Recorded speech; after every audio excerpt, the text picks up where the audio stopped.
অসম চিকিৎসা মহাবিদ্যালয় ডিব্ৰুগড়। আপোনালোকে চিকিৎসা মহাবিদ্যালয়খনৰ মানে যেতিয়া কয় আপোনালোকৰ মনত বেলেগ এটা ধাৰণা হয়, কিন্তু আজি আপোনাক এটা মই বিপৰীত কথা দেখাম।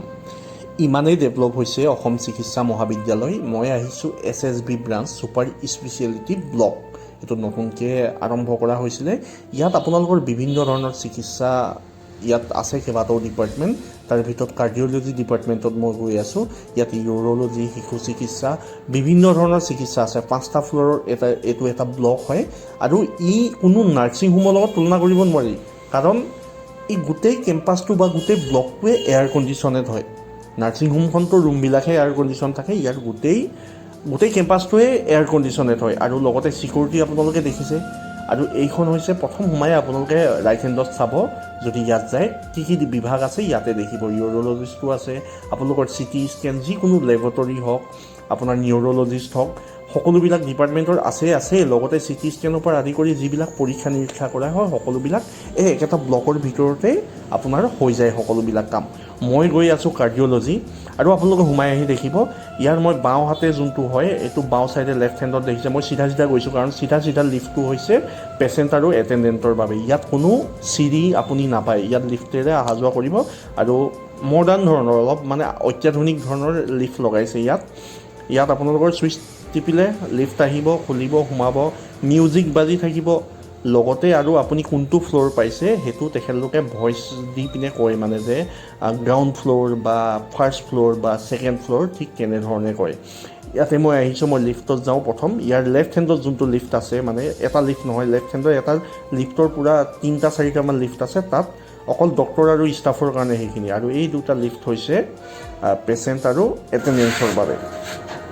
আৰু ভাবিব নোৱাৰা কথা, AMC ইমানেই ডেভেলপ হ'ল, আপোনালোকৰ চিকিৎসাৰ বাবে AMC আহক, কাৰণ বহুত অসাধাৰণ কিছুমান চিকিৎসা ইয়াত সম্পন্ন কৰা হয়। আপোনালোকে জানে আগৰ পৰাই ডিব্ৰুগড় মানে অসম মেডিকেল কলেজৰ এটা সুনাম আছে যে চিকিৎসাৰ ক্ষেত্ৰত।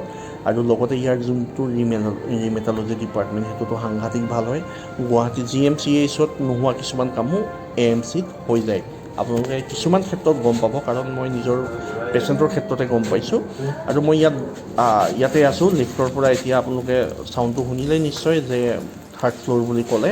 আৰু ইয়াতে গৈ প্ৰথমতে আমি 3য় মহলাত কাৰ্ডিঅ'লজি ডিপাৰ্টমেণ্টত সোমাইছোঁ। আৰু ইয়াত সোমাই এই পোনে যোনখিনি দেখিছে এই হলটো এটেণ্ডেঞ্চৰ বাবে, এটেণ্ডেঞ্চ থাকিবৰ বাবে। আৰু এইফালে হৈছে আপোনাৰ 3য় মহলা হৃদৰোগ বিভাগ। ইয়াতে চেণ্ডেল খুলি যাব লাগিব, কাৰণ ভিতৰত বহুত চাফ চিকুণ হয়। আৰু ভিতৰত গৈ মই বাকীখিনি দেখাইছোঁ। 24 আৱাৰ্ছ ইয়াত ডক্টৰ, নাৰ্ছ সকলোবিলাক এভেইলেবল থাকে, নাৰ্ছিং হোমৰ দৰে। পূৰ্বৰ AMCৰ দৰে নহয় যে কাৰোবাক মাতি থাকিব লাগিব, ইয়াৰ ভিতৰতে সকলোবিলাক থাকে।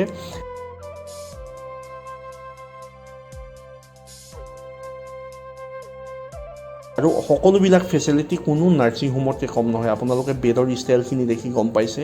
আৰু প্ৰতিখন বেডৰ এগেইনষ্টত আপোনালোকৰ অক্সিজেন চিলিণ্ডাৰৰ পৰা, চিলিণ্ডাৰ নাই ইয়াত, ডাইৰেক্ট অক্সিজেন টেংক আছে, তাৰ পৰা পাইপ যোগে সংযোগ কৰা হৈছে অক্সিজেন ডেলিভাৰী দিবৰ বাবে। বুজিলে? এইটো অক্সিজেন দেখিলে। আৰু লগতে ECG মেচিনবিলাকো থাকে, যোনবিলাক মই বেলেগ ফালে জুম কৰি দেখাইছোঁ আপোনালোকক। এইটো হৈছে চাওক অক্সিজেনৰ চিলিণ্ডাৰ টানি ফুৰিব দৰকাৰ নাই। ইমানখিনি ডেভেলপমেণ্ট দেখি আছাম মেডিকেল কলেজৰ সঁচাই বহুত ভাল লাগিছে। আৰু এইটো চাওক, প্ৰতিখন বেডৰ এগেইনষ্টত সকলোবিলাক মেচিন ফিটিং কৰিব পৰা, যোনবিলাক স্বাস্থ্যজনিত মেচিন হয় সকলোবিলাক সুবিধা আছে। লগতে পেজমেকাৰো ফিটিং কৰা হয় আজিকালি ডিব্ৰুগড়ৰ যোনটো কাৰ্ডিঅ'লজি বিভাগ হয়। আৰু লগতে আপোনালোকে সকলোবিলাক সুবিধা গম পাইছে। একেটা ব্লকৰ ভিতৰতে টেষ্টৰ পৰা আদি কৰি, পৰীক্ষাৰ পৰা আদি কৰি সকলোবিলাক সুবিধা আছে। বাৰু ভিডিঅ'টো বেছি দীঘল নকৰোঁ। আশা ৰাখোঁ আপোনালোক হস্পিটেল আহিব লগা নহওক, কিন্তু যদি কোনোবাই আহিব লগা হয় তেনেহ'লে অসম মেডিকেল কলেজখন সদায় মনত ৰাখিব। ধন্যবাদ। জয় আই অসম।